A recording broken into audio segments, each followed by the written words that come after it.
Dahil para maiwasan ang mga bombang nuclear, nagtayo ng silungan ang lalaki.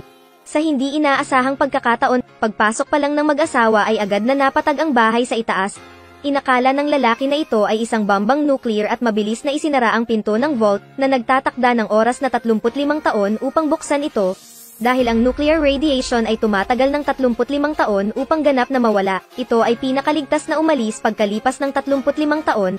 Sa hindi inaasahang pagkakataon, ang pagsabog kanina ay hindi dulot ng isang bombang nuclear, kundi sa isang bumagsak na eroplano. Nang tanungin siya ng kanyang asawa kung ano ang kanyang kakainin pagkatapos na manatili dito sa loob ng 35 taon, ang kanyang asawa bilang isang siyentipiko ay hindi nag-alala sa kanya dahil siya ay nasa kanlungan na maghanda ng material na buhay para sa 35 taon.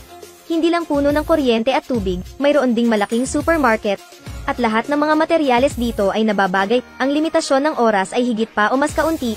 Ang oras ay 35 taon pa lamang. 3 Mayroon ding malaking kulay na TV dito, bagaman hindi mo nakikita ang labas ng mundo, ngunit ang mga pelikula sa loob nito ay maaaring panatilihin silang nanonood ng mahabang panahon.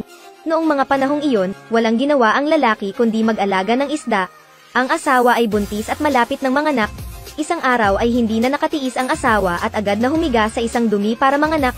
Sa kabutihang palad, natutunan ng lalaki ang tungkol sa mga libro ng pagkamayabong, at ang kanilang anak ay naipanganak ng maayos. Sa paglipas ng panahon, nasanay na rin ang pamilya sa ganoong kabukod na buhay. At dahan-daang lumaki ang anak, at sa isang kisap mata, dumating ang ika-35 na kaarawan ni Adam. Matapos ang masayang ipagdiwang ng mag-asawa ang kaarawan ng kanilang anak, sa kasamaang palad sa gabi ay nagkaroon ng malakas na ingay. Mabilis na tumakbo ang mag-asawa sa pintuan para tingnan. Dahil dito, natuklasan na 35 taon na ang lumipas at automatikong bumukas ang malaking pinto ng silungan. Nang malaman ito ng lalaki ay agad na sumakay ng elevator papunta sa lupa. Sa kasamaang palad, natuklasan ko na ang labas ng mundo ay nagbago.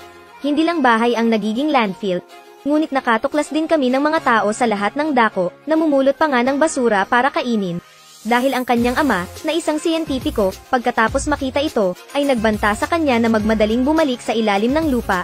Sabihin sa iyong pamilya na huwag lumabas, at sabihin sa lahat sa labas na may mga pagbabagong naganap. Pagbabanta sa ama ng siyentipiko, mabilis niyang sinabi sa kanyang pamilya na napakadelikado sa labas at talagang hindi makalabas. Ngunit ang asawa ay hindi nais na mabuhay sa bunker. Dahil 35 years old na ang anak, kung dito siya nakatira sa shelter na ito, magiging matandang may uban na ang anak. Buti na lang at sa mga oras na ito ay nahimatay ang scientist father dahil sa sobrang galit. Matapos mawala ng malay ang kanyang asawa, mabilis na ibinigay ng ina ang lahat ng pera sa bahay kay Adam. Sabihin kay Adam na umakyat at hanapin ang kanyang kasintahan sa ibaba.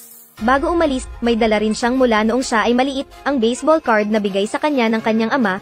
Pagkalabas ng bahay, tuwang-tuwa si Adam. Ito ang kanyang unang pakikipag-ugnayan sa labas ng mundo, na nakakita ng mga tao maliban sa kanyang mga magulang. Siya ay labis na nasa sabik. Kaya lang, umupo siya sa maalamat na boss at pumunta sa supermarket. Kakaiba, pagkatapos pumunta sa supermarket, natuklasan niya na ang mga presyo ay tumaas ngayon ng 10 beses. Ang perang binigay sa akin ng nanay ko ay sapat lang para makabili ng isang pakete ng maanghang na patpat, pero ayokong umuwi ng walang dala kaya kailangan kong mag-isip ng ibang paraan. Kaya pumunta siya sa isang anti-gang tindahan at diretsyong binigay ang baseball card na bigay ng tatay niya sa may-ari. Nakita ng amo ang catch at puro berde, dahil ang baseball card na ito ay napakahalaga na ngayon. Nang makitang hindi marunong makipagkalakalan ang binata, nagpa siya ang amo na linlangin siya. Gustong bilhin ang iyong mga baseball card sa mababang presyo. Mabuti na lang at nakita ng babaeng katulong na si Eva ang eksenang ito at direktang ibinulgar ang balak ng amo. Kaya naman, pinaalis din si Eva ng kanyang amo on the spot. Matapos makitang hindi masamang tao si Eva, palaging sinusundan siya ni Adam sa likod. Sabihin kay Eva na tulungan kang maghanap ng matitirhan, pero ayaw siyang kausapin ni Eva. Hanggang sa naglabas ng baseball card si Adam. Pumayag na lang si Eva sa hiling niya. Sa hindi inaasahan, pagkatapos magkaroon ng tirahan si Adam, sabihin kay Eva na tulungan siyang maghanap ng mapapangasawa. At pagkatapos ng lahat, bigyan siya ng ilang mga baseball card. Kaya lang, dinala ni Eva si Adam sa isang nightclub. Gusto niyang magkaroon ng lakas ng loob si Adam para ituloy ang kanyang anak. Kakaiba na si Adam ay magaling manligaw sa mga babae. Pagdating ko pa lang, may kasama akong babae na sumasayaw, hindi naman nahihiya. Nang makita ni Eva si Adam na may kasamang ibang babae, napakasaya niya. Nagsisimula na akong magselos, hindi ba ako kasing galing nila? Galit siyang tumalikod at umalis. Kapag sumakay sa kotse, mag-ingat na huwag mahulog. Nakita ni Adam ang eksenang iyon at labis siyang nalungkot. umuwi at maghanda upang tulungan siyang gamutin ang kanyang sugat. Nang makita ni Eva ang maamo at malaking batang lalaki sa kanyang harapan, naramdaman ni Eva ang init mula sa kausap. Pero hindi niya inaasahan na magiging successful talaga ito. Mabilis na nagpalitan ng malalim na halik ang dalawa para kumpirmahin ang kanilang relasyon. Ngunit kumalma, sinabi ni Adam na gusto niyang kunin ang kanyang kasintahang si Eva sa ilalim ng lupa upang manirahan. Narinig ito ni Eva at naisip niya na hindi maganda ang isipan ni Adan. Dahil bakit gusto ng mga ordinaryong tao na pumunta sa lupa para mabuhay. Kaya't mabilis na hinabol ni Eva si Adam palabas ng pinto, na niloloko na makita siyang muli bukas. Sa hindi inaasahan, kinaumagahan nang dumating si Adam sa bahay ni Eva. Nakahanap si Eva ng isang psychiatrist at gustong tulungan si Adam na suriin ang kanyang ulo. Matapos malaman ni Adam na ang ibang tao ay isang doktor, pinag-cross niya ang kanyang mga paa at tumakbo palabas. Dahil kapag nahuli ka ng doktor, hindi mo alam kung kailan ka makakauwi. Kaya lang, sumakay si Adam sa kotse at nagsimulang umatras, ngunit sa kasamaang palad ay nabangga ang kotse ng doktor. Nang makita iyon, itinaya ni Adam ang kanyang buhay at gusto nang umuwi. Napagtanto ni Eva na maaaring hindi niya ito naiintindihan, kaya agad siyang pumunta sa tinitirhan nito para imbestigahan ang sitwasyon. Ang ikinagulat niya ay ang mga kasangkapan sa silid ni Adam ay mula pa nga 35 taon na ang nakalilipas. Kaya malinaw na masasabing hindi talaga nagsinungaling si Adam. Dahil gusto kong malaman kung ano ang nangyayari, dinala ni Eva ang kanyang kapatid sa mga lansangan at nagsimulang maghanap. Ngunit ang dagat ng mga tao ay malawak, ang paghahanap ng isang tao ay hindi madali. Matagal silang naghanap ngunit hindi nila makita si Adam. Nang si Eva ay nawala ng sigla at uuwi na sana, then I accidentally discovered a person on the side of the road who looked very similar to Adam. Think closely, it was actually my beloved Adam.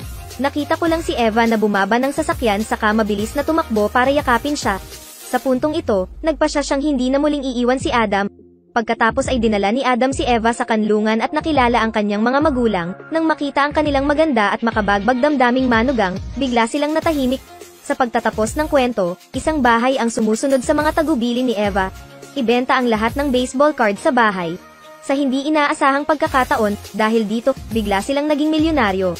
Pagkatapos ay bumili sila ng isang malaking piraso ng lupa sa mga suburb. Kunin ang pera para makapagpatayo ng malaking bahay. Pagkalipas ng ilang buwan, lumipat sila sa isang bagong bahay sa lupa. Isipin na isang masayang buhay ang naghihintay sa kanila. Sa hindi inaasahang pagkakataon, tila hindi interesado ang mag-asawa sa bagong bahay. Ngunit isang tao ang lumabas upang sukatin ang laki. Adik na ata ang lalaking ito sa pagtatayo ng mga silungan.